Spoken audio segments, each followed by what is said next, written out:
Dragon Quest VIII was released in 2004 for the PlayStation 2 and served as a page turn in Dragon Quest's history. It re-established Dragon Quest's identity and laid down a brand new foundation for what was to come from the series. It's also one of the best RPGs to have ever been made. I made a video on it a long time ago. You can watch it if you want. Anyway, when you have a mainline title so crucially alter the identity of a series, there's going to be a ripple effect on its spin-offs. It seemed only natural, with Nintendo releasing yet another brand new handheld, to explore how the best Dragon Quest had to offer could be added to its most well-known spin-off. After stepping away from Caravan Heart, Yuji Horii returns to a more direct role for Joker. With him are Shigeki Nakadera and Atsushi Narita. Both were on the scenario team for Dragon Quest VIII. Together, Nakadera, Narita, and Horii would collaborate on Joker's scenario and overall design. You might be wondering where Fuminori Ishikawa went, considering he helped co-write and co-design the original Monsters games and single-handedly penned the story for Caravan Heart. He's still around, just credited as battle coordinator for Joker. It's more likely, with Dragon Quest VIII being so influential, Horii wanted to continue working with the same people on his next project. And quite a challenge this next project was going to be, a fully 3D Dragon Quest on the Nintendo DS. Not exactly impossible, there were plenty of expansive titles on the DS in its lifetime, but the bigger ones brushed up against those hardware limitations often. Knowing the scale of what the DS could offer is important for understanding the direction they took Joker in. This was never going to be Dragon Quest VIII on the DS, no matter how badly everyone wanted it. But it would get as close as possible. Dragon Quest Monsters Joker is best viewed as a bite-sized helping of what Dragon Quest had on offer. It's to Dragon Quest Monsters what Dragon Quest VIII was to the main series. A page turn, a new foundation, a game changer.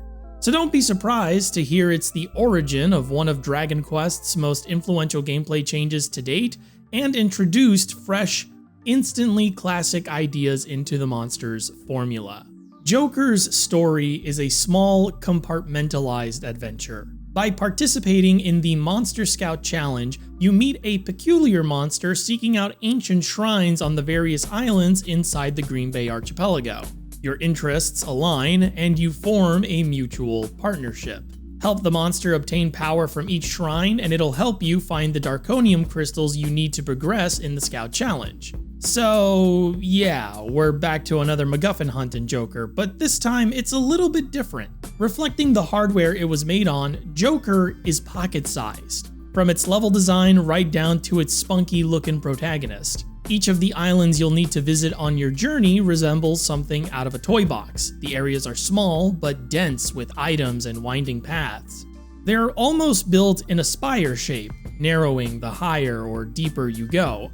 You'll never spend too long exploring any one location in Joker. Even the dungeons are short and sweet. Each one bears a simple puzzle to solve and throws in optional, recruitable boss monsters guarding valuable treasure. Islands and dungeons are meant to be fully explorable in short bursts, such as when making your commute to work or school. Joker was built around these shorter play sessions, once again relying on the good old-fashioned Dragon Quest vignette.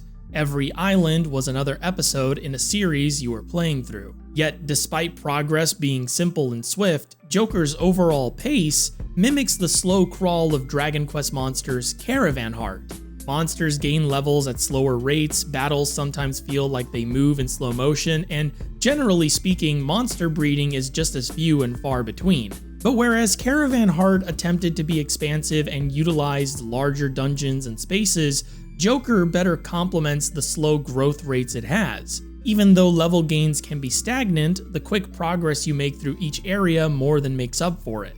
The difficulty curve in Joker is much better as well, meaning enemies won't drastically outlevel you and bosses won't feel like impossible uphill battles when you get to them. The condensing of play sessions in Joker shuffles the gameplay loop around.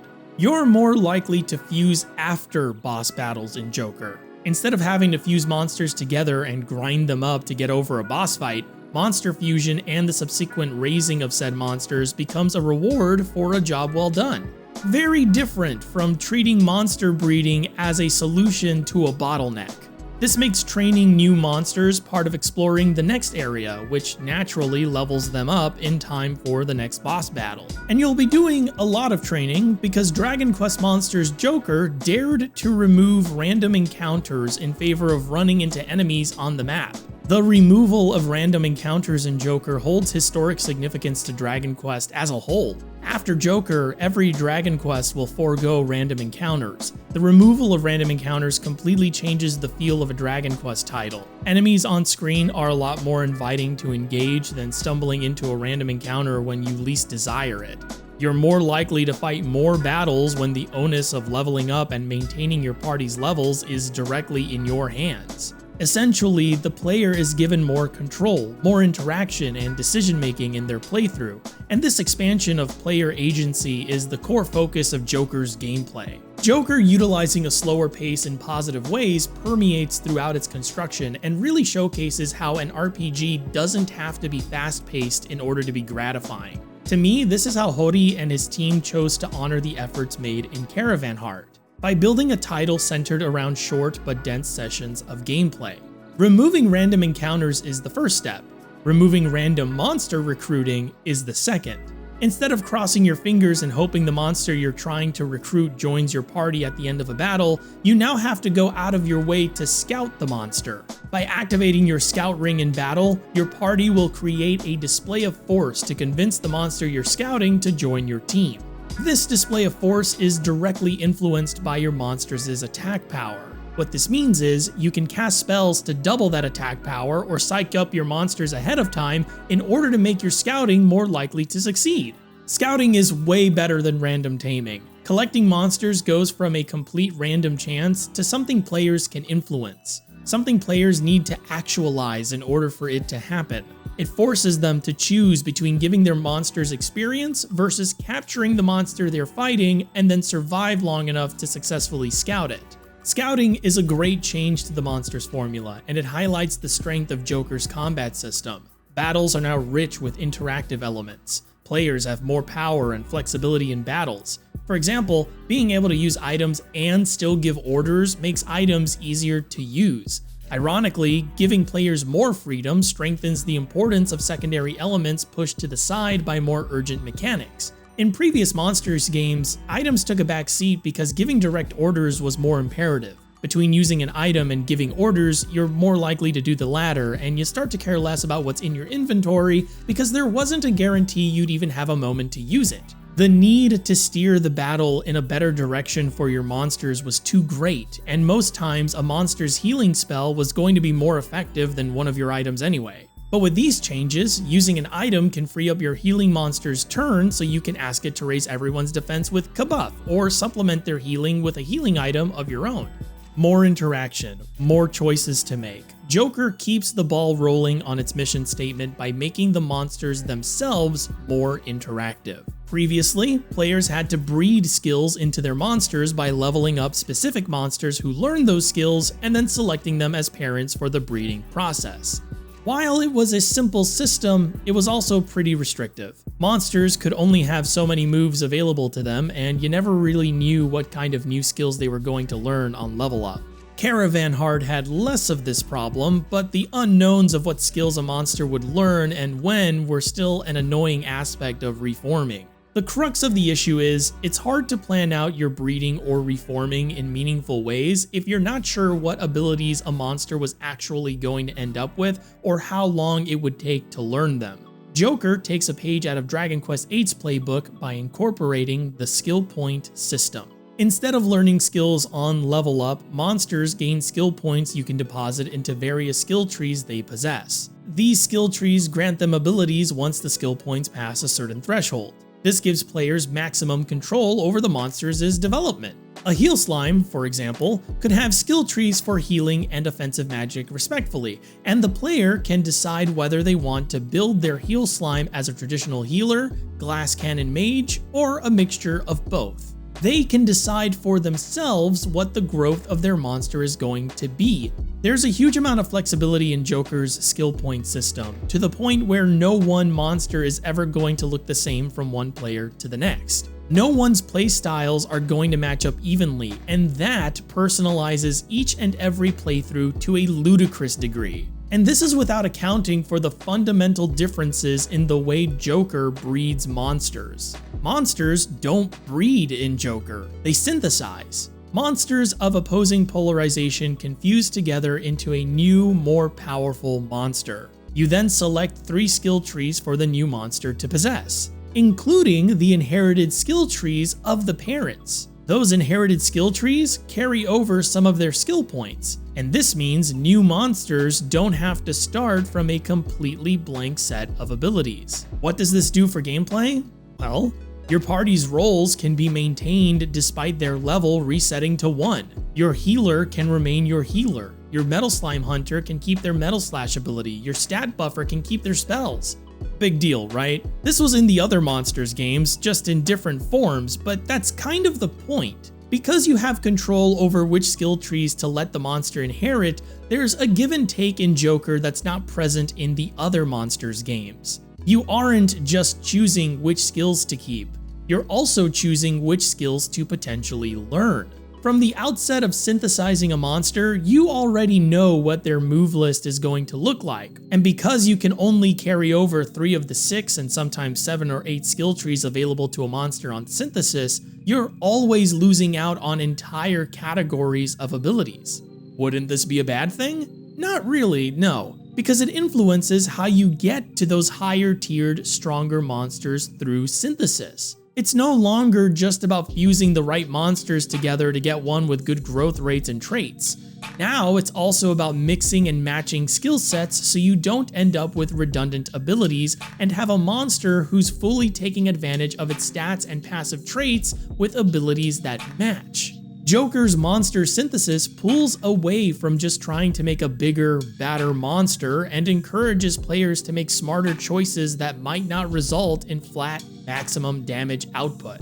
Joker pulls the best ideas from its predecessors and mainline series contemporaries and refines the monsters formula into something with substance. Wherever there's a gap in the gameplay where a player isn't doing something, they squeezed a feature in there to make sure the player was engaged. Wherever random chance or a lack of information was present, they installed a straightforward system or provided a detailed explanation. Joker was a turning point for the Monsters series. It sold 500,000 copies in its launch week and brought in a ton of players into the series. Hori's take on it? It was all thanks to Dragon Quest VIII. The monster variations hadn't changed much in the series until Dragon Quest VIII, and that's why we think Joker has done so well, because the new monsters added onto the series have added to the appeal of Joker. But if you ask me, Joker is the keystone entry in this series.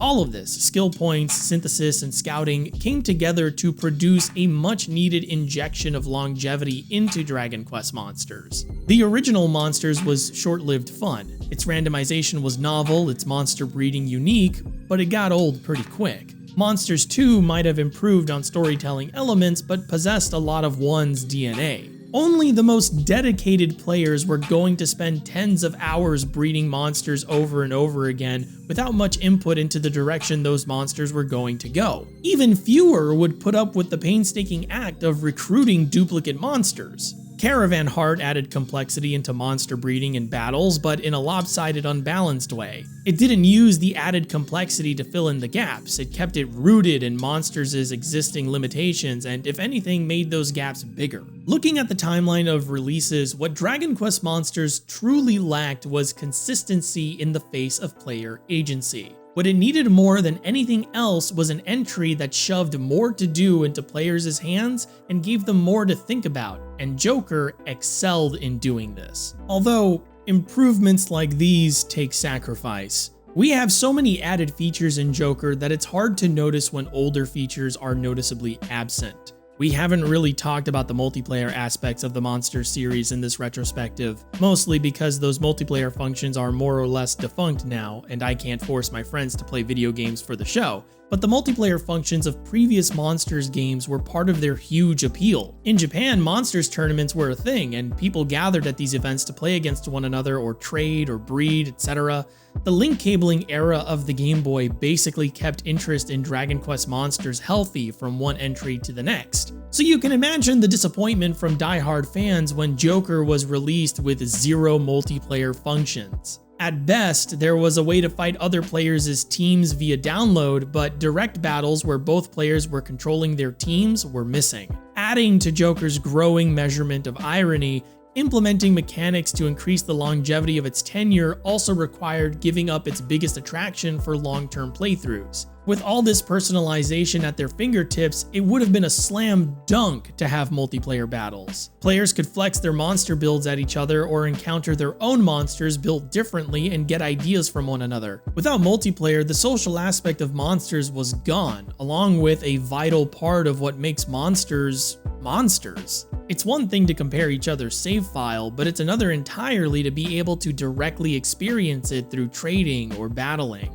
The Joker series has so many little bits of trivia revolving around it, with significance to Dragon Quest at large, despite being such an unsung story for those of us who barely interacted with it in the West. You only need to look at Dragon Quest Monsters Joker 2's credits for Takashi Uchikawa, who would eventually go on to direct the critically and GC acclaimed Dragon Quest XI. 自分はやっぱりお話とかとバトルのバランス調整だったりとかと主にやらせていただいたんですけども、やっぱりそのモンスターらしさみたいなところをすごく大事にしてきました。ユーザーさんの期待を裏切らないように、こういうモンスターはこういうことを考えてるんじゃないかとか、こういう行動するんじゃないかとか。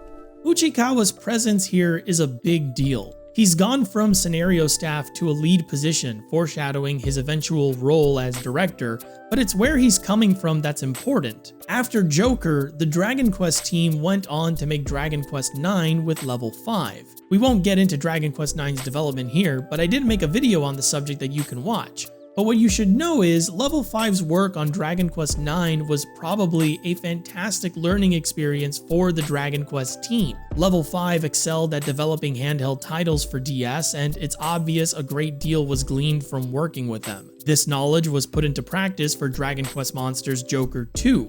Joker 2 is everything you want in a sequel, which is to say, the same, but more and better. It highlights the worst parts of Joker 1 in the best ways. Joker 2 has a huge emphasis on building off of the base Joker 1 provided, and to be honest, is just a much better iteration. That's why I'm stapling both of these into one video as opposed to doing 2 separate videos on either. I honestly don't have much new to say about Joker 2 other than it makes Joker 1 look like a prototype. It's immediately evident when comparing how both handle their presentation. Joker 2 gives its UI a much needed user interface lift, if you will. The boring gray text boxes are replaced by a nice blue color with a thematic industrial trim.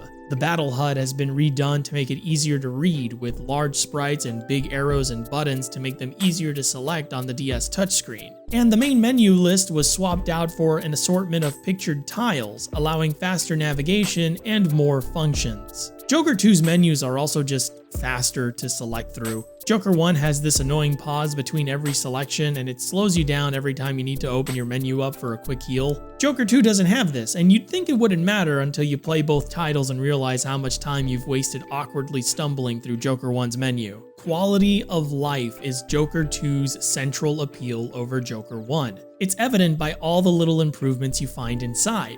Things like being able to assign skill points to monsters without having to take them out of storage. But it's the larger additions and changes that truly affect the overall experience, to a point I'd recommend skipping Joker 1 and going straight to 2. The first Joker introduced the Substitute Bench, an extra row of party slots you could fit monsters into in case one of your active team members was knocked out while you were exploring. Ideally, you could swap monsters around and always maintain a healthy party, or like I mentioned earlier, have a separate team specializing in scouting monsters or boss battles. The substitution system is actually a fantastic addition to the Monster series. Since monsters sitting in storage or substitution still gain experience, it feels like you have double the party members. Double the party members means double the synthesizing and double the skill point allocation. Just another way Joker jam-packs every playthrough with choices for players to make. But substituting in Joker 1 was clunky and inconvenient. For a monster's entry with so much choice, it missed the mark by not allowing players to swap out substitutes mid-battle. You know, when substitutions would matter the most. And thanks to its user interface not being very polished, actually swapping out your monsters in the original Joker was a whole thing. You couldn't even rearrange your party in a simple manner. You had to swap out a substitute, then swap in the monster you just swapped out into the slot you wanted it to be in, then swap back in the monster you swapped out for that monster with the substitute that you swapped in to start swapping in the first place. But Joker 2 has this nice menu with your monster sprite icons that makes rearranging them super painless. More importantly, Joker 2 enables the player to swap substitutes mid-battle without turn penalties. This opened the door for even more party combinations, since at this point your monster team was beginning to resemble the wagon system from earlier mainline Dragon Quests. With party members swappable on the fly, your monsters in Substitution weren't just emergency switch hitters. They could be saboteurs and saviors, monsters who can come in, throw up some buffs to your main damage dealer and swap out afterwards for a secondary attacker. Or have a healer come out to perform their role and then quickly hide them away to keep them from taking any damage. This small change that seems like a quality of life improvement actually changed the way players view an entire mechanic. Suddenly, it felt like you had 6 monsters to play with instead of just the 3, a point Joker 2 drives home by pulling your substitutes out of reserve when your initial 3 wipe. Or maybe you were only playing with 5 or 4 monsters. Maybe you synthesized or scouted one of Joker 2's monstrous or gargantuan monster types, monsters who take up more than one slot in your party in exchange for being stronger than their smaller counterparts. The concept of giant monsters was one of the core ideas for Joker 2, according to Taichi Inuzuka, executive producer and golden boy of the Dragon Quest Monster series. I've decided he's the golden boy, so he's the golden boy. Anyway, this variable sizing of the monsters in Joker 2, once again, breeds even more decision-making and planning into the monster's formula. The higher risk of controlling fewer monsters, but the added rewards of bigger experience gains and therefore faster growth for giant monsters is an appealing factor when choosing your lineup. It's also pretty rad to control one giant monster capable of mowing down the little ones all on its own. An ability otherwise impossible to perform without the way Joker 2 revolutionizes how the many monsters in the series carry out their attacks. Monsters in Joker 2 possess a great many more passive abilities, and many of them change up how their basic attacks function. Some divide their attack power between 2 or 3 attacks, or attack multiple enemies at once. Those attacks can all crit individually or miss, making for some fun outcomes in battles. Monsters with different attack patterns have been in the Monsters series since its inception, but Joker 2 greatly increases the number of monsters who have them. This is what I believe Uchikawa meant when he said he wanted to focus on how the monsters behaved, changing up their behavior in battle in order for each monster to stand out in a unique way. And to support those behaviors, we have a brand new equipment system the Joker series introduced to monsters. It's pretty simple. Monsters can equip weapons to increase their attack, though Joker 2 greatly improves the available selection of these weapons and gives nearly each one additional abilities. So the original Joker, right? Toy box, short, sweet, dense, perfect for what Tosei and the Dragon Quest team were going for. The problem with short, sweet, and dense is feeling squeezed the entire time. Joker 1's maps served their purpose well, but it came at the cost of constantly feeling shoved into claustrophobic spaces, or more accurately, inside a hallway facing down an inconveniently placed monster spawn point. There were a lot of moments in the original Joker where I'm fighting the same exact monster because it kept spawning right in front of me, and there was nowhere else to go. Joker 2, well, on your way to the Monster Scout Challenge, the airship you were riding crash lands on a mysterious island. Your mission: find the missing passengers and solve the island's mystery. Each area you'll explore on the island is vastly different from the last, and is home to a giant patrolling monster. As you climb the sides of mountains and trudge through murky swamps, you also have to avoid running into these various colossi and getting the snot beat out of you. And giant monsters need giant places to live.